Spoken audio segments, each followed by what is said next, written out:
next on Martha. You'll meet a man who crossed the Pacific Ocean on a raft he built himself, out of recycled materials. You'll never believe what he found. You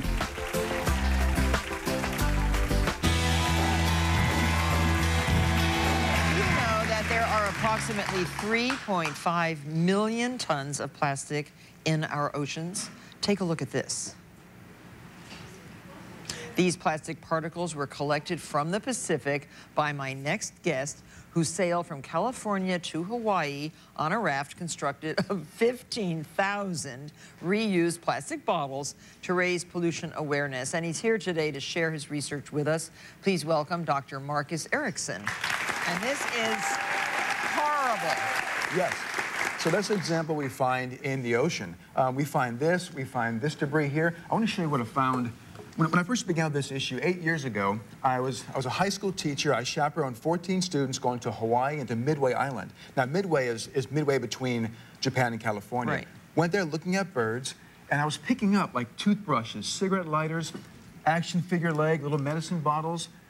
The things you see here didn't wash up on the beach. These are things that I actually found inside the skeletons of birds. So I recognize a huge environmental impact of our trash. Things I recognize from my community are ending up in animals thousands of miles away. Yeah, well, a turkey of mine just died, and I was telling Dr. Erickson, and in the stomach was a twistum from the vegetables. So that's bad. I mean, it's even on Earth, too, that animals are ingesting the bad things, not only in the oceans, but around here, the world. Yes. I mean, this is debris that you can pick up pretty much on any beach nowadays, isn't it? You can find debris around the Yes. world. How I got started doing this is, once I had this experience, I built a raft out of plastic bottles. My first one. I know, and you dared sail it? Well, this was my first one. I went down the Mississippi River, 2,000 miles. That's called the bottle rocket. And I noticed all this trash leaving our nation's greatest river, the Mississippi, out to the Gulf of Mexico, and I realized do something about it. So from Mississippi, went to California, and I joined the Algalita Marine Research Foundation. And we're studying what happens when plastic goes down our lakes and rivers out to sea. And that's where we found this jar of debris. Ugh, it's so disgusting, really. Yes. It really is. And how did you craft that boat? How did you figure out how many bottles you need to keep you afloat? Well, I figured 15,000 bottles would get me somewhere. So we made 6 30-foot-long pontoons, like a giant hot dog wrapped in fishing nets, 15,000 bottles. On top of that, we took 30 sailboat masts. We found a junkyard full of sailboats, made a deck, and on top of that, for our cabin, was a Cessna 310 aircraft. Oh. And that fuselage was where we lived for 88 days at sea. And it held up well? Well, not really. No. So day one, we actually began to sink. You know, I had little kids tell me, aren't you going to glue the caps back on the bottles? I was like, no, I don't need to do that. Yeah, hot glue gun. Would have worked. I wish I had done that. But what happened was day one, we had sports bottles, these polycarbonate sports bottles. Right. The caps began coming off. So first day, we had 1,000 bottles that were full of water. So my fiancée, Anna, she came out with a fishing vessel a week later as a rescue mission and brought us a tub full of glue.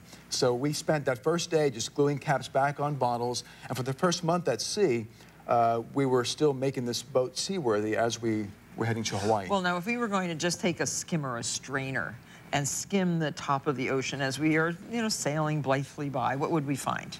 Well, what we've done for the last 10 years is do just that, skim the ocean surface in an area called the North Pacific Gyre. Gyre means just rotating currents, and you have 5 gyres in the world. Is that near, like, oh, that's the North Pacific, so that's not near the Galapagos.